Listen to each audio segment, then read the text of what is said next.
everyone, my name's Christy. Welcome to my corner. Thank you so much for joining me today on this Flosstube Friday for Flosstube number 60. And 60 feels significant to me.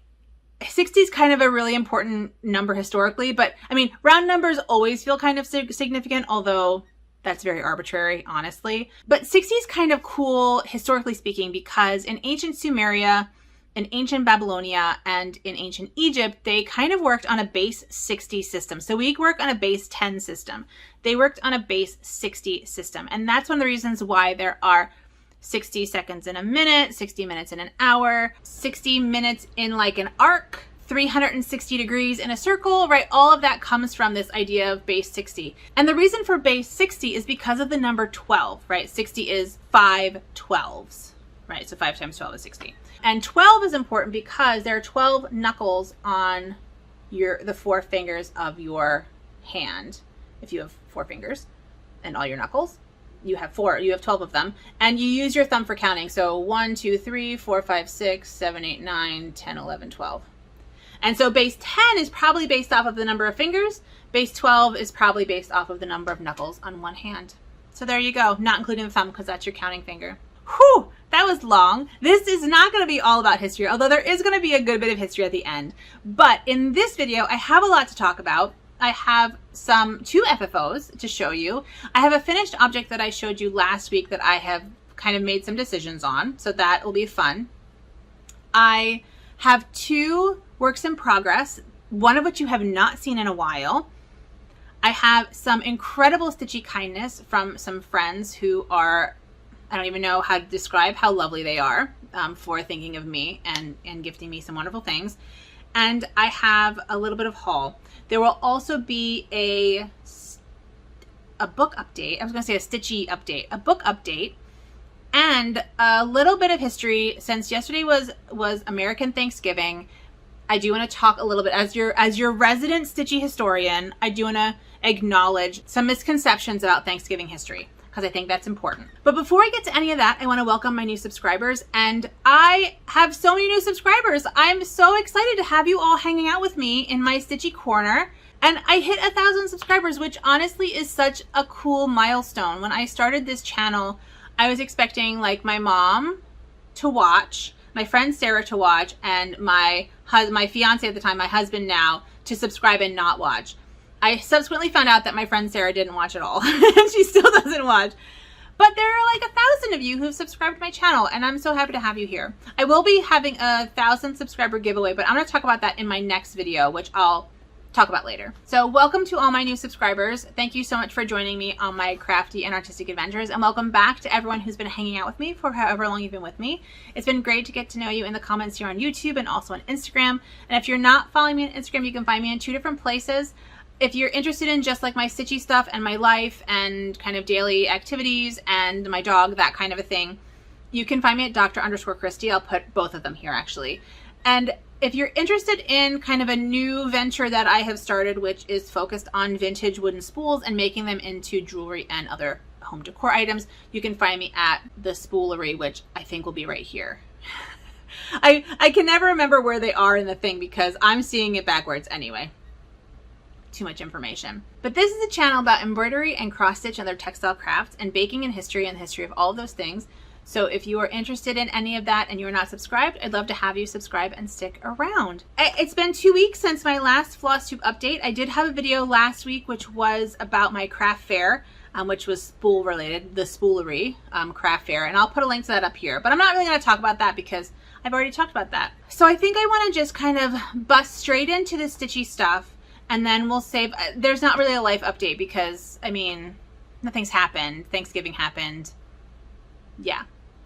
So I don't really have a life update. Everything's going great. I'm happy. Let's get to stitching. I'll start with my FFOs. Those of you who have been with me should remember that I asked you to vote on the ornaments that I would stitch for 2 stitchy Santa, like Secret Santa exchanges.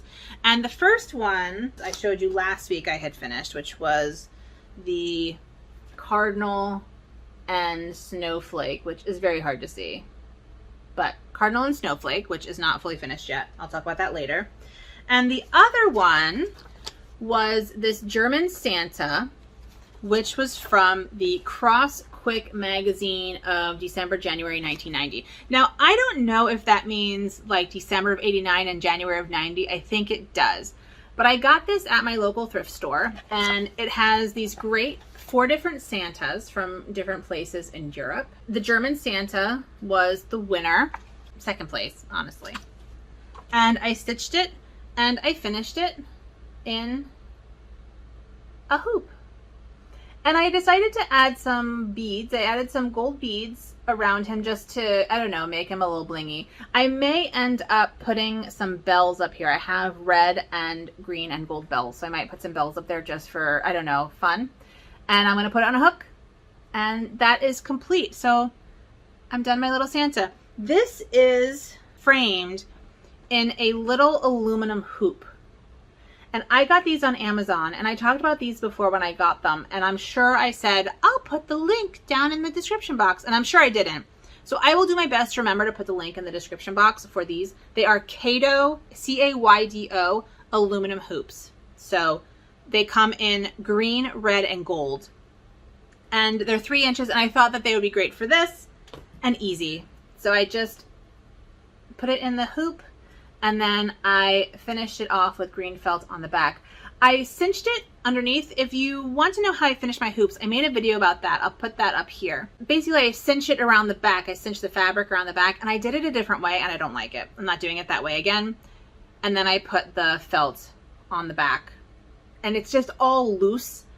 I think it'll be fine because the metal shouldn't give because it's metal. So I think it'll be okay. I may tighten it a bit more. But it's done and I'm happy. So we have that. This person, I already know who I'm sending it to, and she likes Santas and snowmen. So that's why she's getting that one. My other fully finished object is a part of Van Goghvember, hashtag Van Goghvember on Instagram. And this is started by Kaylee Cross Stitch, who is, you know, a lovely Flosstuber. I'll link to her down below. She has Flosstubes and she has lives. And she is stitching, she decided that we should all stitch something Van Gogh in November and called it Van Goghvember. And so I decided to stitch a tiny little Starry Night. This is from a PDF, a ebook called Mini Masterpieces. I'll link it down below. It's on Etsy. And I made it into a brooch. So I just backed it with felt and put a brooch pin on it. So it's now a brooch. I think I might actually do something around the outside, just like, I feel like it needs something metal, like a chain. I don't know why I'm like looking up like that. It needs like a chain or something. I don't know. I'll have to think about it, but I do want something metal around the outside. I've just decided like an hour ago. But I have my little brooch. And in the comments, are you pro brooch or are you anti brooch? Like, do you think brooches are awesome or do you think they're ugly? Because I got on a Stitchy Zoom with my friends last night for Thanksgiving, and I told them that I was making this into a brooch, and my friend Christine, who does not watch this channel, was like, oh God, that's ugly. Brooches are so ugly. And I'm like, what are you talking about? I love brooches. She's like, nobody wears brooches. I'm like, well, I wear brooches, and our friend Jill wears brooches, so that's somebody. So are you pro brooch or anti brooch? Tell me in the comments. Those are my 2 FFOs, an ornament and a brooch. And I'm very excited. That brooch is stitched on 16 count white Aida. It's the leftover from the Santa. So they're both stitched on the same thing. They're both stitched on 16 count white Aida. I kind of want to do it on 18 count white Aida because I kind of want it a little bit smaller. We'll see. We'll see if I do that. I don't usually stitch things more than once. Although I've stitched this guy like 4 times. That's Harold Godwinson. He's a medieval king of England, briefly. He lost and died. That's his death. Anywho, I do want to talk about a finished object, the cardinal that I just showed you, the cardinal and snowflake that I just showed you. I just want to update you on progress because when last we saw this 2 weeks ago, I was planning on making it into an ornament with this because it had birds. In my mind, these were snowflakes. They're not snowflakes. They're flowers, which is beautiful, but not wintry. Not Christmassy, right? And this is an ornament. So I have decided to back the ornament in this plaid flannel. This is a flannel. So it'll be on the back like that. but right side up.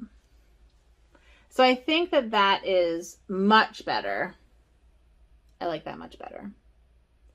And this will just be on the back, so it's like not a big deal, but I didn't want anything too dark. My other ones of these, I bought a bunch of flannels thinking I was going to do a particular project with them, but they're all kind of, sorry, they're right there, so I thought I'd show you. They're all kind of dark, although that one's not bad, but I wanted a little bit of red. All the red ones are pretty dark. So I decided that I would just, this one felt like the right tone of red and white together. The black is a bit much.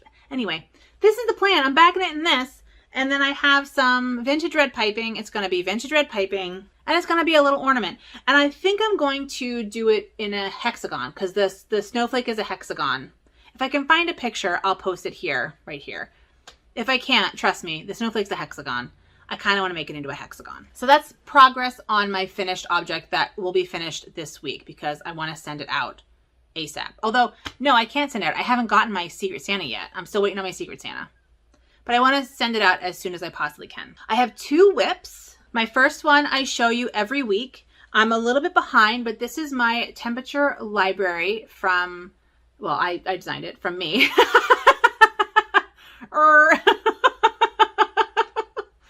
Anyway, this is my temperature library for 2021. This is November and I'm getting there. You know, I'm not caught up. I will work on this tonight after I get off here. And this is edited and uploaded, lightly edited and uploaded. And I will work on it some more. I want to catch up. And then tomorrow, I usually work on this with my mom on Sundays, but she is visiting my brother and so is busy with grandchildren and stuff. And so I will probably stitch on it by myself tomorrow, which is perfectly acceptable. No, not tomorrow. Sunday, which is perfectly acceptable. So my hope is to catch up by the end of the weekend doing evening stitching. That would make me happy. So this is my temperature library. Like I said, I have just a little, you know, saleswoman pitch here.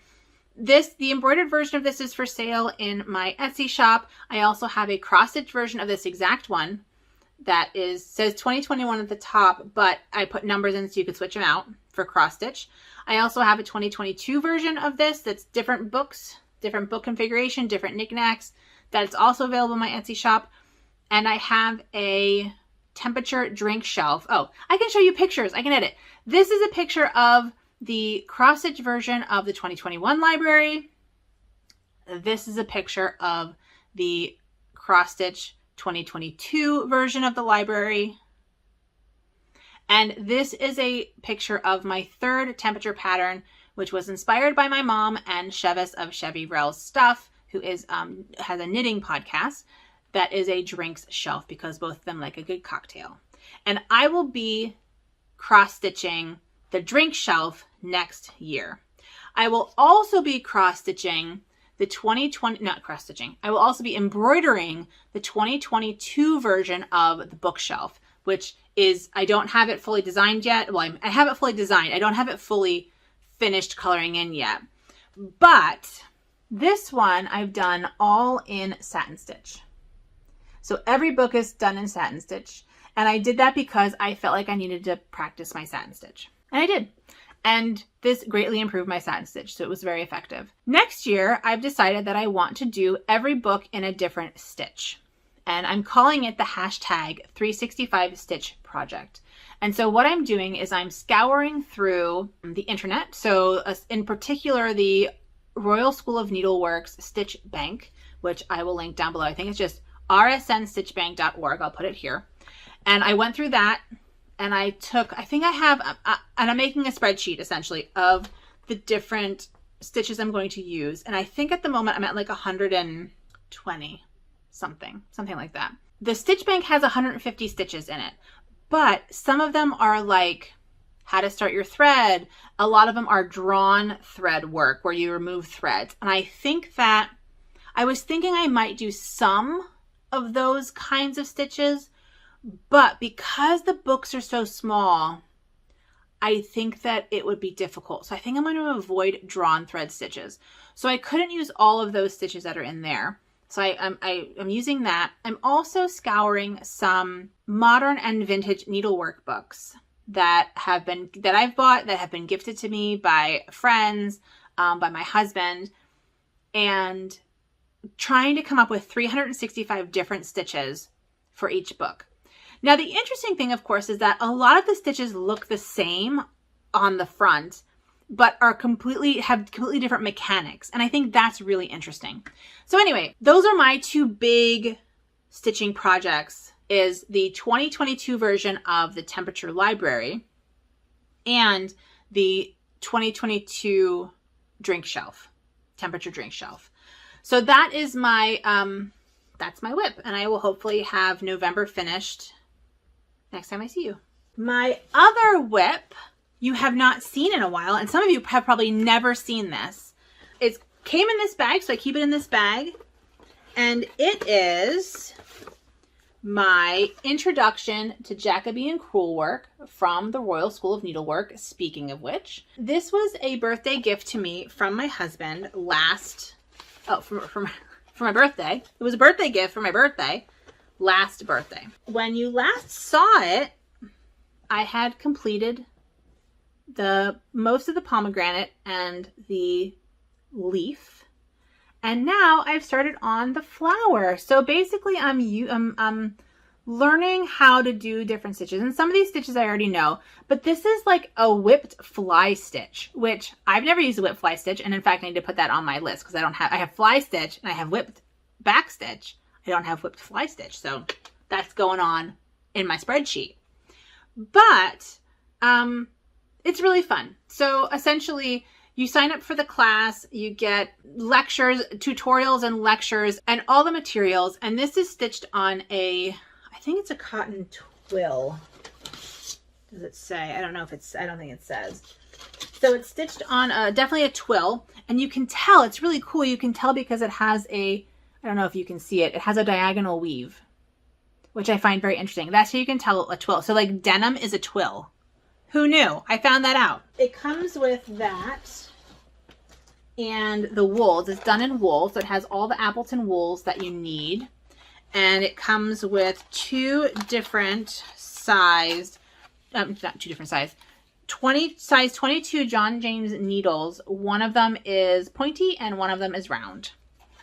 Because you're doing kind of, when you're poking through the fabric, you want a pointy one. When you're kind of weaving through things, you want a blunt one so you don't pierce your fabric. So I'm going to have a ton more of this left. So I'm going to have to find some kind of a project to do with this because I'll have tons of wool. I'm really pleased with this, that I got this out again. And here, I'll show you what it looks like again so you can see where I am. I'm getting there. There's actually not a lot of tutorials left. And I don't know quite what I want to do with it. I like making my things into things I can use as opposed to things that I can display. Like my brooch, for example.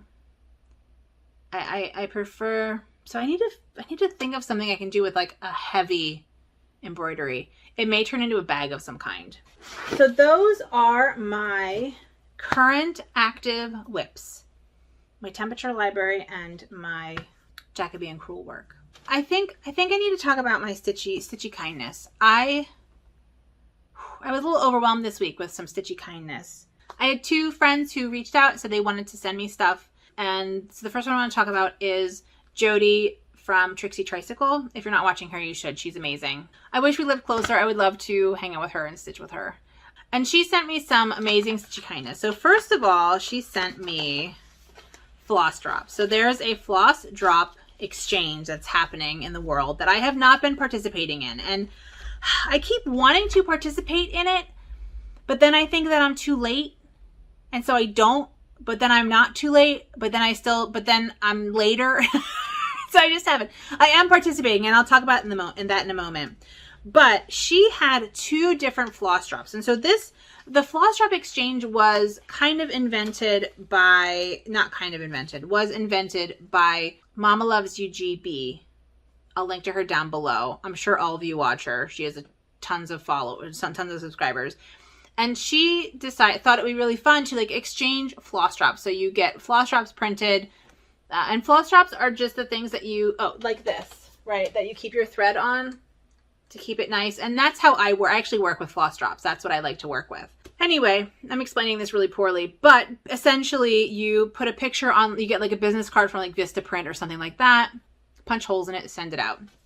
So Jody made 2. The first one she made, which I love, is her logo. And it is a picture of her on a tricycle. I feel like she looks like me when I was a kid, a little bit nutty and ready for adventure. So I love this one, and I'm so glad she sent me this one.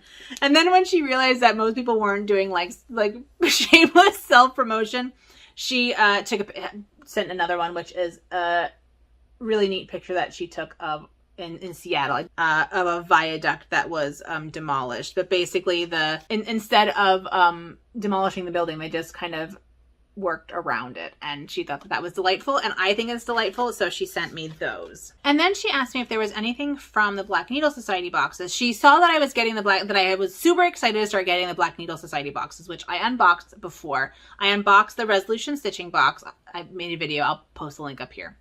Anyway, she saw how excited I was and had gotten the Halloween box and some other boxes, but realized that that wasn't quite her thing. And was there anything in the boxes that I liked that I didn't have? And I'm like, oh, that's really nice. Yeah, I really love the pirate headband, and I love this scarf. And she said, great, I'll send them to you. And I'm like, that's amazing. I'm not wearing the headband right now, but I have been wearing the headband. And then she came back and said, is there anything from the Halloween box that, that you would want? I'll just send it to you. And I'm like, okay. So essentially she sent me all the stuff that was from the Halloween box that wasn't like the floss and the patterns. She sent the corner gauge, which is amazing. And I had just bought a corner gauge that is really flimsy. And so this one is nice and hard. And I'm super excited about this. I mean, I'm not going to show you everything she sent me. She sent me the blanket. This is not from that bag, but she sent the autumn. I think this is from the Cozy Stitching bag. And the floss keep thing. The Bitsy Keep. The Monster Bitsy Keep. And one thing that already has stuff in it, and that I'm so excited about this. I kept eyeing it, and I just could not justify spending $35 on it. But it is the Thriller bag. The Thriller bag. Okay, story time. It's story time with Christy. So I have put in this, and this is going to talk about plans too. I have put in this my current kit up for my Haid start that I'm going to talk about more on my Tuesday video. My Tuesday video. Because I'm going to talk about my birthday stitch along, my Haid start, and also my Flossmas. And yeah, there's a lot happening in that video. Anyway, it's already in here because this is big. This is a big Mama Jamba. I had no idea how big this was. It's the perfect size for my Haid. I love it. And Haid is Heaven and Earth Designs, and it's a company that makes really, really big projects. They make big full coverage projects. And so I'm starting my first big full coverage project in the next month or so. And it's the Lady and the Unicorn, which looks like this, which is a medieval tapestry. I'm a medieval historian, so it makes sense.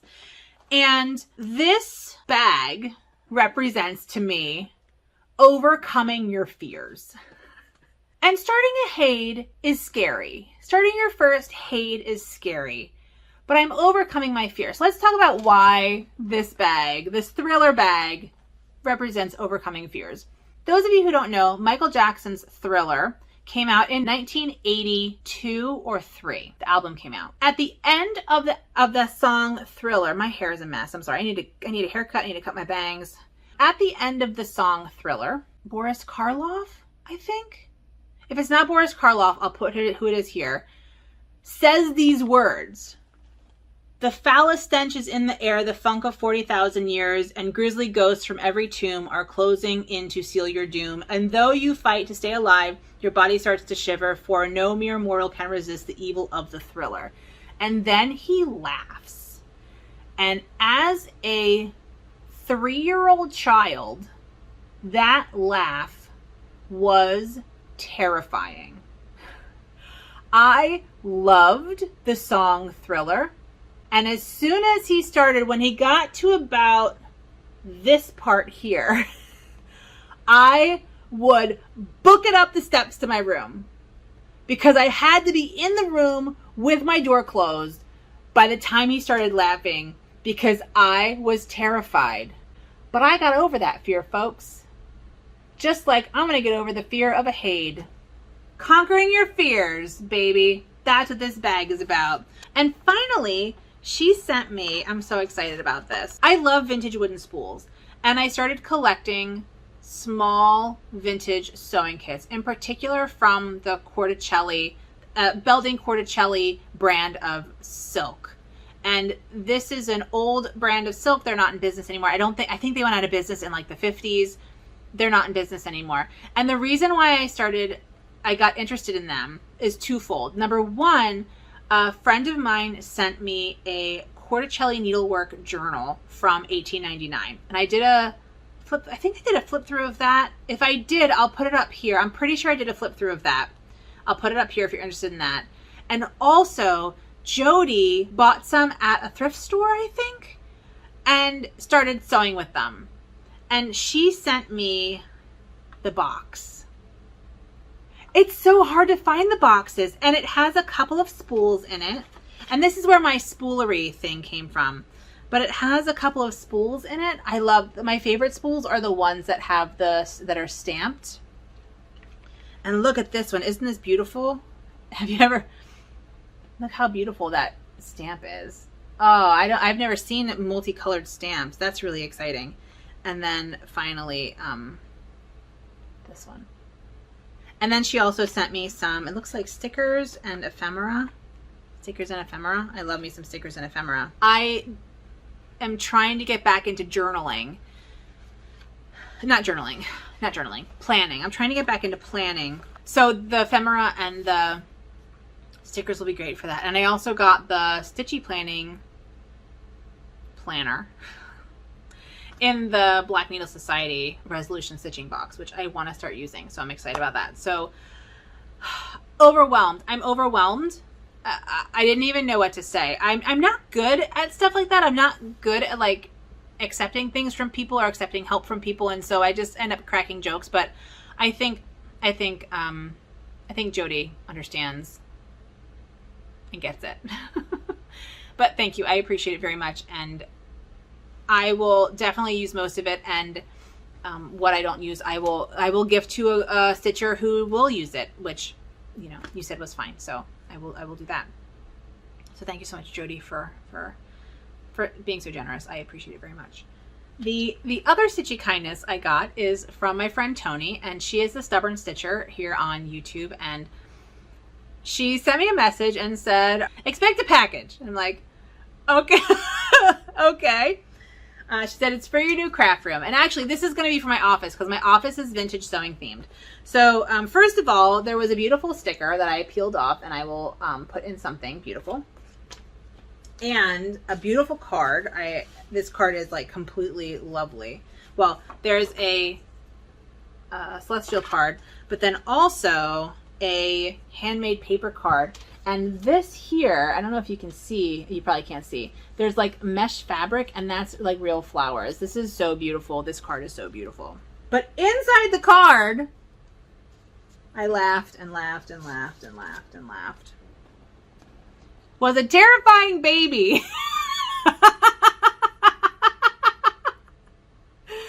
So I did a giveaway for, I had started collecting these little cards. These are essentially, these are cards that salesmen would give away, like door-to-door salesmen would give away when they were selling their stuff. And so I've been collecting thread ones for threads. My office is going to be a vintage sewing themed once I get that all organized, and I'm going to put them in little frames and put them on my wall.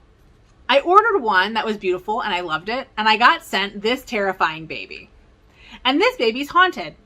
And this baby is so haunted I literally cannot find it. I did a giveaway. Charla, I'm still looking for it. I did a giveaway. Charla won it. He ran away. He's plotting my murder. So Tony decided that I needed another baby to replace them. And of course I can't get rid of this baby, but this baby is more like a creepy ass baby and not necessarily a cursed baby. I'm not getting like cursed baby vibes from this. So I've decided that he's going to be my floss drop. I'm participating in the floss drop exchange. I'm going to scan him and he's coming for you, Tony. He's coming for you. And he's coming for anyone else who wants them. So if you would like a creepy ass baby floss drop from me. And Tony decided this is my new mascot for the spoolery, which I think that he is. I just can't. He just looks so goofy.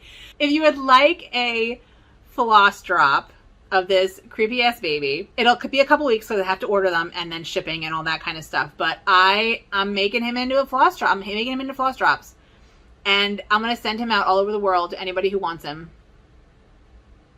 So thank you so much for that, Tony. She also knows that I collect vintage scissors, and so she sent me some antique vintage scissors, which is amazing. And then finally, she got me a Needlecraft magazine from November 1928. Isn't that beautiful? I haven't had the chance to look through here very much, but it's, you know, I don't think there are some counted patterns. Look at that. I feel like I can show it since it's, you know, 100 years old. Counted patterns, ads. I love advertisements. We call this ephemera, right? The ads and stuff are historically speaking, ephemera. Oh my God, there's an ad. Sorry, I got sucked into an ad. There's an ad for Del Monte canned vegetables. But look how revolting that is. Oh man. I'm gonna have to do a flip through of this. This is gonna have a flip through. I'll do a flip through video. It might be one of my like Flossmas videos, which I'll talk about later. I do have a small haul, well, relatively small haul. I got my Color and Cotton November flosses of the month. And my camera has gone to like eye strain mode, so everything's yellow, so I can't tell color. But I'm going to show you these colors anyway. We have Salem, which is I mean, that looks pretty good, yellowy, but kind of good. It's kind of like a dark gray, dark purpley gray. We have Rustic Black, which is essentially just a slightly variegated black. We have Juniper, which is a nice dark green. I love juniper. A nice dark green. Golden Ale, which is a beautiful mustard. And Papaya, which is a peachy color. I mean, it looks right on my camera, so I think that works out pretty well. I also got 2 advent calendars. The first advent calendar I got is the Forbidden Fiber Co. Yule Ball Mystery Stitch Along. I'll put a picture of it right here. I didn't bring it out because I'm going to keep it in the house so I can open it every day. And that is basically 12 different parts of a pattern and 12 that you do kind of for 2 days. You do the pattern for 2 days and then 12 other things. That's kind of what it is. And I'm assuming you get the whole kit up. It's my first mystery stitch along. So I guess I didn't realize it was a mystery stitch along when I got it, but I will do it. So that's part of my plans for December. I also was gifted the DeVere Yarns, is that right side up? Yeah, the DeVere Yarns advent calendar. And they do a silk and then a wool, I think, and a cotton/wool variety. And I love DeVere Yarns. So I got a silk variety, and it's basically just kind of spools of silk floss. And I got the thickest floss, which I think is divisible. I think it has 12 strands. Not positive. We'll find out when I get it, when I open it. But I got this. This was gifted from a friend of mine. It was essentially a wedding gift that she gave me, a gift certificate to DeVere Yarns. And DeVere Yarns is in the UK. So I decided to get other things too because of shipping. And I got 2 different things to weave with. I got a mohair, a very thin mohair, and a linen, a slubby linen on a cone. The cones are larger than I was expecting, and the fiber is much, much thinner than I was expecting. But I have plans. I always have plans. So I got these 2 cones just to play around with. This one I think is a really fun texture for weaving. It's all fuzzy mohair. So I got all of that I purchased that. I do, one thing that I actually forgot about is a year ago, well, not more than a year ago. So on October 1st, 2020, I started a very large project of Hildegard of Bingen's Cosmic Egg. And this is the image. It's a medieval manuscript image. And I finished it in May, and a friend bought it for another friend. So I don't have it anymore. And so this is what the finished product looked like. And it was very experimental. This is my favorite medieval image. Hildegard of Bingen's amazing. I made a video about her. You can find her right here. She was a 12th century nun and mystic, and this is her vision of the universe. And I want one for myself. So I decided to do one for myself. I had wanted to start it on October 1st just to, I don't know, I like those kinds of things. Because I'm apparently terrible at tracing, for embroidery patterns, you have to trace the pattern onto the fabric. And I did a terrible job in it, and it shifted halfway through and it moved. And so I decided I was going to use my university's Cricut machine, like the Cricut printer / cutter machine, and print it on there. And so I did that, but the lines are much too thick. Essentially, it did a double thickness. So I figured out how to make it single thickness. And so this week, either Monday or Tuesday, I'm going to go back. I'm going to prep another piece of fabric, go back, get it printed on again, and I'm going to have a December 1st start of Hildegard of Bingen's Cosmic Egg. I still have it kitted up from the last time I made it because I was always planning on making another one for myself. But now it is kitted up for a December 1st start. And I'm very excited, especially now that I know how to fix it. I just need to prep another piece of fabric. So that's those big plans. And that's probably, I mean, that's a big project. That's going to take me at least 6 months. It's a huge project. The whole thing is 8.5 by 11. There's some watercolor painting on it. There's some gold leafing on it. And they're all different kinds of stitches happening in there. But because I've already done it and I took a lot of really detailed pictures before I sent it off to my friend, I think it'll be easier this time because I'm not experimenting anymore. Now I'm just doing it. I've done it before, and so now I'm just doing it. So I think it'll be quicker. I think that's all of my Stitchy. My bangs are a mess. I'm sorry. I think that's all of my stitching for this week. I don't know what my plans are other than starting Hildegard on the 1st. On the 30th, which is Tuesday, like I said, I'm going to have a video that is going to be about my Flossmas plans, my 1,000 subscriber giveaway, my Haid start, and my birthday stitch along. My birthday is December 28th, so there's going to be a stitch along on my birthday. So those 4 things are what's happening in my Tuesday video. So keep an eye out for that on Tuesday. Let's talk about my book. So for those of you who are new, those of you who aren't new, I'm still a medieval historian. Whether you're new or not, I'm a medieval historian. And I am on sabbatical this semester, and I'm a college professor, and my sabbatical ends next week. And so I've been doing a book update, and my book is on medieval women's access to justice in the Middle Ages. So I look at court cases, marriage court cases in particular. If you want to know more about my book, I did make a video about it that I'll post up here, although it has changed. The organization has changed. The topic is still the same, but the organization has changed. So just keep that in mind. And my sabbatical did not go quite as planned. So let's talk about how it all went. And you'll have one more official book update, and then it'll be more sporadic because I have to start prepping for classes next semester. I'm teaching in the classroom again next semester, and that kind of thing. I do think I'll have something called like History Corner or something like that, where I'll just talk about what I'm like, a little fact that I taught my students that week or something like that. But that'll all be next semester. So I got through, oh my goodness, I don't have the book with me, but I was struggling through a canon law procedure book, a medieval canon law procedure book, which was basically just like, God, it was so boring. It was such a slog.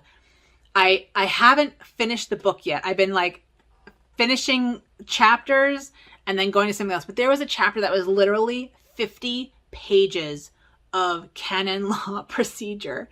And I was just like, what? It was so hard to get through. But I got through it. And I was rewarded at the end with a discussion of some of my actual court cases that I use in my book. So that was kind of nice that I got like a little reward at the end for finishing that slog of a chapter.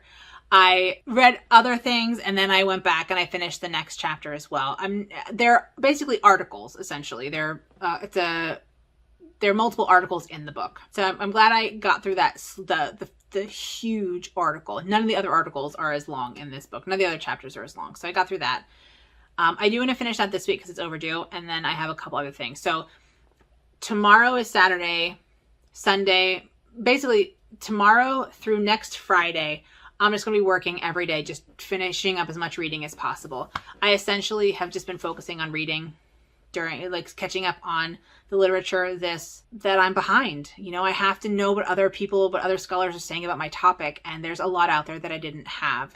So it's not what I had anticipated or what I had planned, but it is better that I figured this out now than later. And I am further than I was before, and that is good. But I do have a little tidbit of information for you, which I thought you might find interesting. I do try to, share a little bit of what I've learned or what I've read about. So this week, I want to talk about modern court procedures. So modern court procedures involve like witnesses and depositions and juries and judges and prosecutors and lawyers and stuff like that, right? Like there's like all this stuff, and that is medieval. And the interesting thing is that a lot of that in the form that we have today came about because of canon law, which is church law. And so the kings were doing something else, but the church came up with this like procedure in the 11th and 12th centuries, I think, that was based on Roman law, like Roman Empire law. There was an emperor of the Eastern Roman Empire, which at that point was the Roman Empire, named Justinian. And I don't remember his dates. I think he's 6th century. I'll put his dates right here, but he's the Emperor Justinian, and he had a law code, a comprehensive law code, which historians call Justinian's Law Code because we're apparently terrible at naming things. It was kind of, pieces of it were lost in Western Europe, but the church had some of it, and then they found it again, and they found it in its entirety again, and the church really adopted this way of, they called it rational justice, right? Rational justice, where you have witnesses, you have you question them, you have evidence, that kind of a thing. Witnesses were a big deal. And before that, what you have are things like trial by ordeal, which is where a person, you essentially like injure yourself in some way, and if you're innocent, God will heal you, right? It's like relying on God to prove your innocence. It's things like trial by fire, right? Trial by fire is you burn yourself. I mean, it comes in different forms, but like one thing is that you like burn your hand, and if it heals well, you're innocent, and if it festers and doesn't heal, then you're guilty. There are other ones too where you eat something that's poisonous, and if you accept it, I don't know. I don't deal with this. I deal with rational law, so I don't deal with this. But basically, if like you throw it up, it's your body is rejecting the evil, which says that it's good. But if you die, then your body accepted the evil, and that meant that you were false. Essentially, you were guilty. Trial by combat was one, right, where you fight and whoever wins has God's support. And a movie just came out called The Last Duel, which I talked about before, which was the last duel in France, official duel in France, not the last actual duel, but the last like trial by combat duel in France. And I don't think it's a very good movie. I'm not going to go see it. I don't watch medieval movies. I know too much about the Middle Ages. I always get upset, but I'm not going to go see it. But, you know, that kind of thing. And then there's one called like compurgation, trial by compurgation, which is essentially you come in and you swear an oath that you didn't do the thing, and you get like 15 people to come in and swear that like your oath is good, and then you're not guilty. And so that those kinds of justice systems were replaced by this more rational system that we know today, and that all comes from the medieval church. They didn't have juries. So juries are a secular thing, but this idea of lawyers. And the reason for this is because the universities in the Middle Ages were run by the church. And so the people who are teaching law are church people. Their idea of law is what becomes, it spreads around. And it's clerics who are going into courts and are lawyers and stuff like that. So anyway, that's that. So that's my book update. And then the final thing I want to talk about is, and this is kind of a history corner, I want to talk about Thanksgiving, because I think that Thanksgiving is problematic. And this is the 400th anniversary of the Thanksgiving feast that happened. And I guess I just want to briefly talk about, from a historian's perspective, the feast. And one thing to keep in mind is that this is not my area of expertise. I'm a historian, and so history is kind of my jam, but I am not an early American historian. However, there are early American historians out there who study this period, and there are Native American historians who study this period. And so I guess I just want to throw out there that a lot of what we know about the first Thanksgiving dinner feast is a myth. I first want to point out that the group of people that the Puritans met when they came over in 1620 were the Wampanoags. So what I find is that my students, anyway, always know who Christopher Columbus is, but don't know the Taino, who are the people that he met. They know the Puritans, but they don't know the Wampanoags. So I want to name the group of people. And there are still Wampanoags in Massachusetts, right, who live and work and teach and are very proud of their heritage in Massachusetts. There is a lot to say about this, but the Wampanoag chief, the head of the group that met the Puritans, wanted to have allies. Not long before, within a couple years of when the Puritans came, there was a great dying of the people, and about 2/3 of the Wampanoags died. And they don't know, they're still trying to figure that out. They're assuming diseases, but there was a great dying, and this of course causes massive stress on a community. And so when new people came in, and the Wampanoags had been trading with European settlers for 100 years. So seeing white people was not new, right? They were known. The Wampanoag leader just made a decision to become allies with the Europeans who had come because of the stress that the community had been under. I mean, it was a difficult situation. And so they taught the Pilgrims had lost half of their population in the first winter. And the Wampanoags taught them how to grow the three sisters, corn, squash, and beans. And this is why they survived. And so the Puritans had a feast, but they didn't invite the Wampanoags. They didn't invite the Native American populations to this feast. They had a feast, and apparently were so excited to have survived that they shot their guns off. And the Wampanoags thought that there was a fight, and they were allies. And so they came to aid them in the fight, and then just realized that they were celebrating. That's how they celebrated. They killed some deer and brought deer, and that's how the Native Americans entered into this feast. And it kind of went downhill from there, right? I mean, it went downhill from there, and the Europeans enslaved some of them, and we hear about the Trail of Tears, we hear about the Native American genocide. And so Thanksgiving for a lot of people is not a fun holiday. It is not a fun holiday for Native Americans. It's a day of mourning. Editing Christy here. I just want to add that celebrating a harvest festival with loved ones and your community in which you give thanks and are grateful, that is the kind of thing that is celebrated in almost every, if not every, culture around the world, and is a really important way to build community and to, I don't know, give thanks for what you have. But if you're celebrating Thanksgiving as a way to celebrate the spirit of friendship between different cultures, like the Pilgrims and the Indians, I think you need to rethink that because it's problematic. And if you don't celebrate at all, for whatever reason you don't celebrate at all, that's perfectly valid too.